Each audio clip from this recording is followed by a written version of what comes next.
the glare on the glasses is absolutely horrifying, if you can see.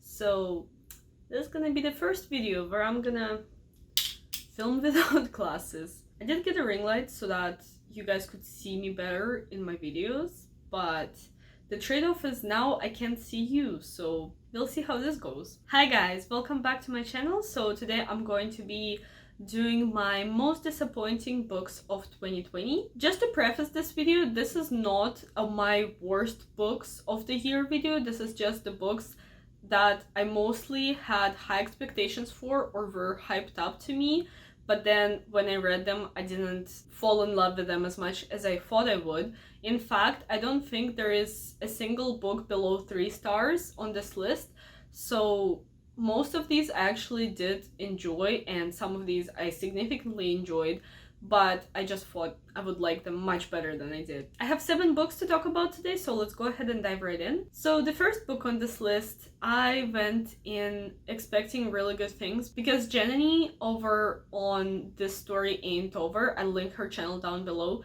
she was raving about this book, and I remember when I discovered her at the beginning of this year, I was watching her videos and I realized that our tastes in books were very similar, but she was raving about this book, and the book I'm talking about is The Kingdom of Back by Mary Lou. And the way she described it, I was intrigued, but I also was a little bit hesitant because I wasn't sure if I was going to love magical realism that much. The Kingdom of Back by Mary Lou, if you're not familiar, it's kind of a historical fiction magical realism retelling of the life of Nannerl Mozart, who was Amadeus Mozart's sister, and she was a prodigy just like her younger brother, and she was just as talented if not more, but because she was a woman she had limited abilities and opportunities presented to her in that time, and so she didn't go down in history as this big musician prodigy like her brother ended up being.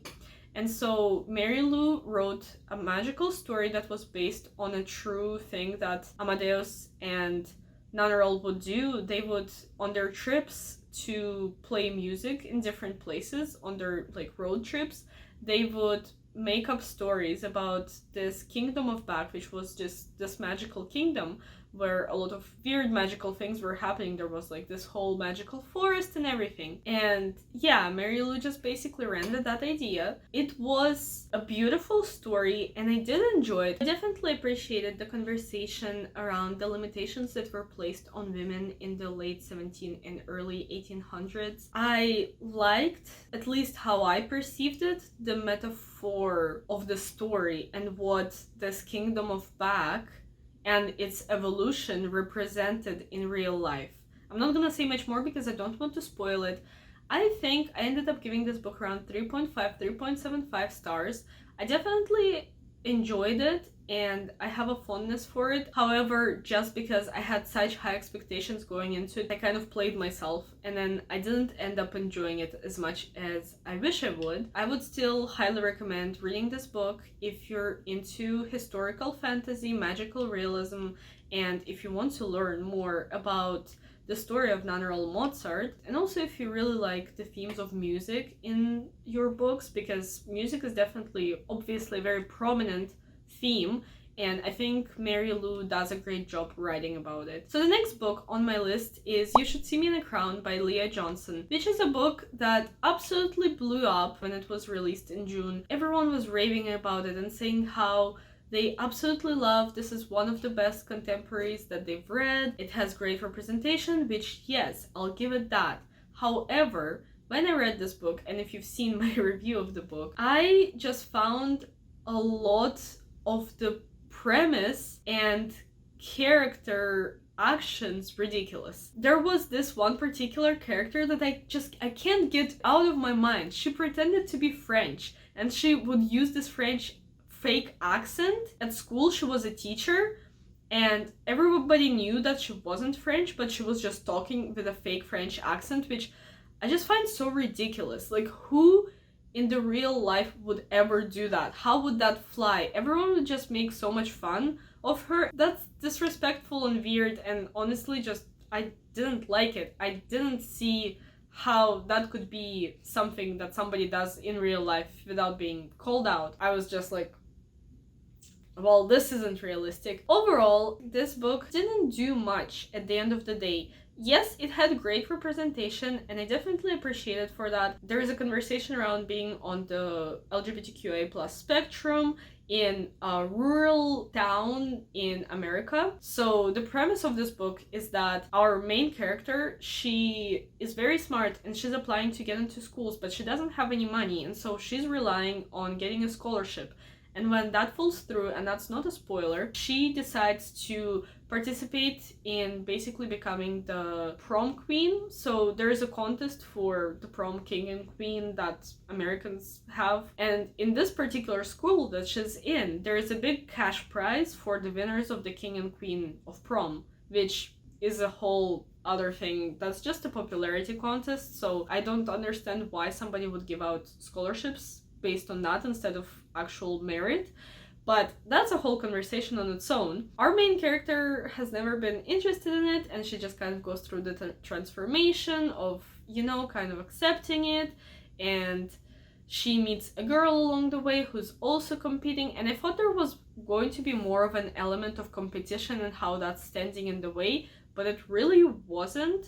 I'm not gonna spoil what happens. The book just kind of flatlined for me. Nothing really happened. I wasn't surprised by anything. I honestly can't recall any things that were happening. The only things that I did appreciate were the conversations around being LGBTQIA+, and being Black, and also conversations around disease. And I did think the author handled them really well.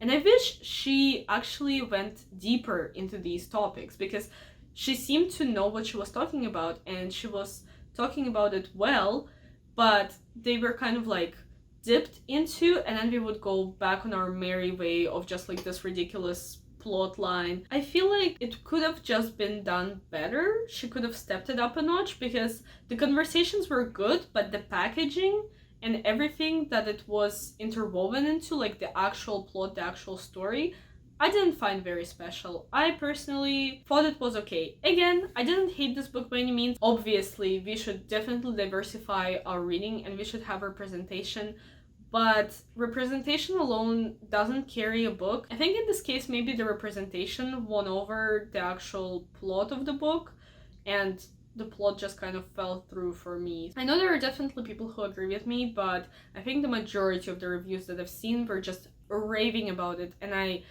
honestly don't see what's so special about the book. It didn't really do anything for me, other than have these conversations, which are good. The book itself, it was just good. That's it. It wasn't mind-blowing. So the next book that I'm gonna talk about, I really liked the premise of it, but the execution just fell through for me a little bit, and that book is Be Not Far From Me by Mindy McGinnis. This book is about a girl who basically is going on a hike with her high school friends, and they're kind of staying overnight in this camp in the mountains, but she ends up, through ridiculous circumstances in my opinion, running away without having anything on her. No flashlight, no nothing. She just ran away from her camp, and she basically gets lost in the woods, in the mountains. She ends up wandering for a really long time through the woods, just trying to survive, and we're following her. I think the book that I read that is the closest to this one is A Walk in the Woods by Bill Bryson, and I remember finding it really funny and the way he talked about it. And obviously this book wasn't at all meant to be funny. It's supposed to feel very tense and survivally, and while it did do that, I feel like I was never so at the edge of my seat and so worried for our character's well-being. There is one scene for sure that is very much like body horror, so if you can't handle any body horror, definitely be wary going into this book. Maybe it's not for you. I found the reason why the character ran away absolutely ridiculous, and I understand that she's a teenager, but she's also very knowledgeable and mature. And when I started reading the book, I actually thought they were adults. I thought they were, you know, in their early 20s, kind of college age people, but it turned out that they were 16, 17-year-olds, and that already didn't really match with the tone that I thought our main character at least matched. She seemed more mature, and she spent her whole life basically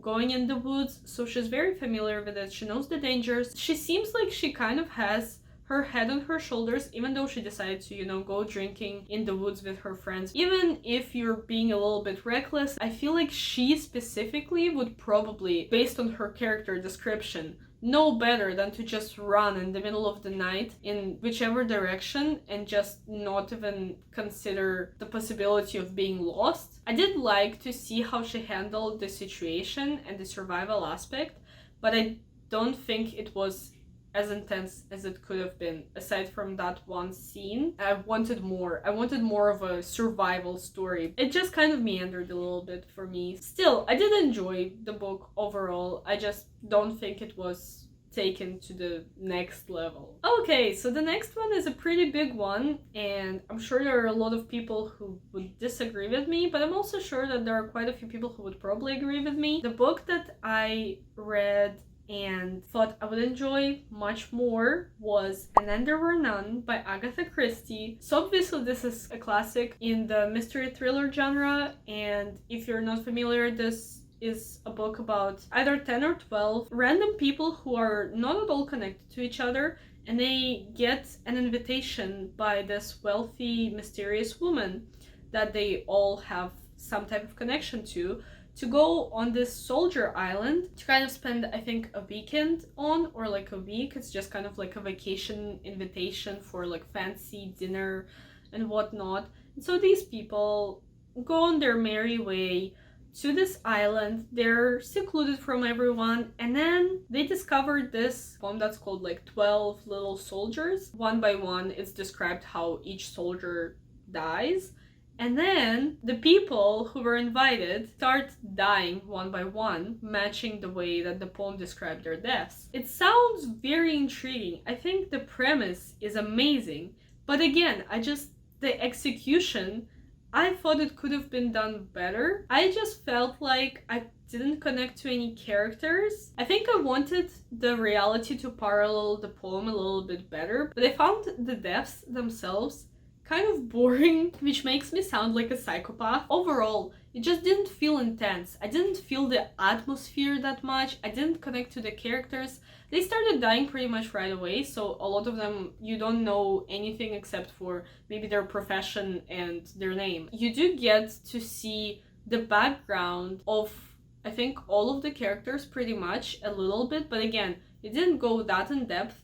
I listened to this on audiobook, and it was a pretty short audiobook, and I feel like Agatha Christie, she built the bones for the story, but she never fully fleshed it out. I constantly felt like this it factor was missing for me. Again, with all of these stories, or most of these stories, I just felt like the author could have put a little bit more into the story to make it extra and make it better that way, but they were just on a good level, but not mind-blowing, not great, not doing anything original level. And I understand that this is a book that kind of paved the path for future mystery thriller books, and it's inspired a lot of books in the genre, but I personally, while I see how it did that, reading it in the modern day felt a little bit dated and definitely didn't feel as exciting and as intriguing as it might have for people who read it 10, 20, 30 years ago. The next book on the list is The Ocean at the End of the Lane by Neil Gaiman. So another beloved author who is definitely very well known in his niche. I feel like after having tried to read a bunch of Neil Gaiman books, comics, short stories, I just don't feel like we vibe really well with Neil Gaiman. His work, his tone, and his writing, they just feel a little bit too whimsical for me. I'm not experiencing the story, I'm just reading it, and I'm like, okay, sure, but what's the point? The Ocean at the End of the Lane is a story about this young boy who meets this weird family. The whole family, they're just kind of like women. There is a grandma, there is a mom, and then there's the daughter who is around the boy's age, a little bit older, and they are all kind of magical, but it's never really fully explained what their magic is, where it stems from, what it's based on. It's just kind of all left for your interpretation somewhat. The girl and the boy, they end up meeting this creature, and the creature basically is unleashed and it starts wreaking havoc around, and it just does some crazy things and puts the kids, especially the boy, in danger. I'm not gonna say much more to avoid spoiling it for you. I think this is the lowest rated book on this entire list, and I think this one I gave 3 stars exactly. It's a very short, small book that I should have been able to read it in like 2-3 hours maybe. I dragged it over, I think, 4 or 5 days. That kind of speaks to how hard it was to get through it sometimes. I just never felt very intrigued. I felt a little bit curious, but overall, I was just reading and I was wondering, what is the point? I'm the kind of reader that needs the endings to be fully resolved. I need closure. I don't like open endings. I don't like things unexplained. I don't like very soft magic systems. I like things to make sense and to be very clear. Some type of mystery and something to be left out a little bit is okay, but when it's just all whimsical and you don't really explain anything, I feel like that's something that anybody can write because you don't actually think it through. That's how I personally perceive it, and I'm not saying that's how it is. I can definitely see the merit of letting the readers use their imagination and interpret things the way they want to. By the end of the book, I just thought, okay, well, I read this. There were some moments that were definitely tense. There were some things that were touched upon that were very real life. Those were very creepy and very unsettling. Things that humans would do, even though it was controlled by this creature. But it wasn't discussed in depth. It was just kind of parts of the story, and those parts I enjoyed. The things that kind of made me feel unsettled and creepy. I, again, don't deter you from picking it up. There's definitely an audience for this type of book. If you are the opposite of me and you don't mind open endings, kind of the author leaving things for interpretation for you, Neil Gaiman is probably a good author for you, because I feel like that's just a trend with him. He just kind of makes a very soft, magical situation and you kind of like fill in the gaps, at least in the cases that I've read his work. I have a whole Neil Gaiman corner here. I think I actually own the most books by this author out of all of the authors. I don't even think I own as many V. Schwab books as I do Neil Gaiman. And now I'm just scared of going into all of the other ones. I'm still holding out hope that I can like something by him. But I'm losing the hope a little bit at this point. Okay, let's just, now that we're on this train of classics and renowned authors, let's just talk about The Great Gatsby by F. Scott Fitzgerald. This book, I gave around 4 stars initially, but now that I think about it, it's probably 3.5 stars. This is a classic, and it's referenced everywhere. And there is a whole movie with Leonardo DiCaprio, and it's just a whole cult almost. I think this is one of the classics that gets a lot of attention and a lot of people do end up reading. I don't know if I'm too stupid, but I just didn't really get it. There was this one character that was super problematic, and I understand that given the time that it was written, around 1920s, the way that he behaved would be much more acceptable and normal, unfortunately, but he was very misogynistic and racist, and just, he was a horrible human. And the whole book was basically about these rich people who just did stupid things and didn't think about their impact on the people around them. F. Scott Fitzgerald was definitely making commentary, and I don't think he was condoning the behavior of this character. I think he was trying to kind of highlight that his behavior was problematic. I don't have a problem with that, but it just rubbed me the wrong way just reading about this. Ugh. He was just disgusting. He was a horrible person. Other than this one character that rubbed me the wrong way, I didn't feel attached to any other characters, and I'm a character-driven reader, so for me to just not feel anything about any characters, not great. Especially considering that there isn't much plot to this book, so if you don't love the characters, There isn't much else to it. It's just rich people being spoiled and inconsiderate. That's the only thing that I kind of took out of it. That these people just do whatever the heck they want and they don't think about their impact. Just because they're privileged and they're rich and they're white and they're beautiful. It's a good message. I've read a decent amount of classics and usually they make it to my favorites. Usually I really, really love them. But this book just didn't hold up to the same level. It's just a me thing, probably. I don't think it's objectively a bad book. I can see how it can mean a lot for people. One of my good friends loves this book to pieces, and I partially read it just because I wanted to see why she loves it.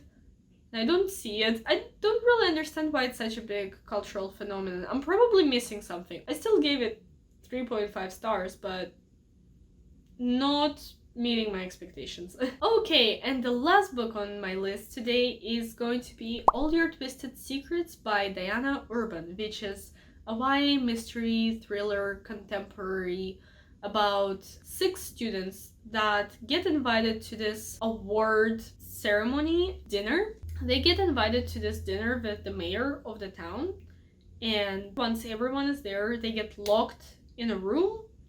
And then they discover that there is a bomb and a syringe and a note that reads, "You have to kill one person out of you, choose who dies, or by the end of the hour the bomb will go off and the syringe has like a deadly dose of this toxin." And so they start freaking out. At first they all think obviously it's a prank, but then they start freaking out and chaos ensues. So the premise, I think, is great. I love premises like that. I love when people are just confined in a space and they have to deal with each other. There's no escape. I think this is the same type of thing as it was with Soldier Island in Ananda Vernon. It was such a great potential to make this very tense atmosphere of inescapable drama and being just scared for your life because you can't go anywhere. It's claustrophobic. I think you can really play on people's, senses and the psychology of what's real, what's not real. Am I being paranoid or am I not being paranoid enough? I think you can play a lot with this, and Diana Urban definitely did to a certain degree, but I think 2/3 into the book, I already knew what was happening, and I hoped that there would be a twist because I was like, this is too obvious. I read it and I was like, are you playing with my mind right now? Because if you're not, this is very obvious. And she wasn't. And it was very obvious. By the end of the book, I was just a little bit disappointed with the whole setup and what was happening. I just feel like the premise was great, but again, the execution just fell a little bit flat and was a little bit too predictable. Do you see a pattern here? I feel like people have great ideas and they just don't execute them to their full potential. And it's so sad. If you are looking for a YA mystery thriller, especially if you're a bit younger, I would say this is a good book. Again, by no means do I think this book was bad. I did enjoy it, but just not as much as the premise would lead me to think I would. I thought I was going to be on the edge of my seat and I was going to be blown away by the reveal, and it just wasn't. Overall, I definitely had a really good reading here, and as you can see even from this list, none of these were disappointing to the point of I just hated them. All of these were enjoyable enough. I didn't hate any of these books, but they definitely just kind of fell flat for me. But yeah, I hope you enjoyed this video. I hope it was even somewhat helpful in deciding whether or not you want to pick these books up, and look forward for my best books of 2020 that I'm hopefully going to be uploading shortly after this video. But other than that, thanks for watching, and I will see you in my next one. Bye!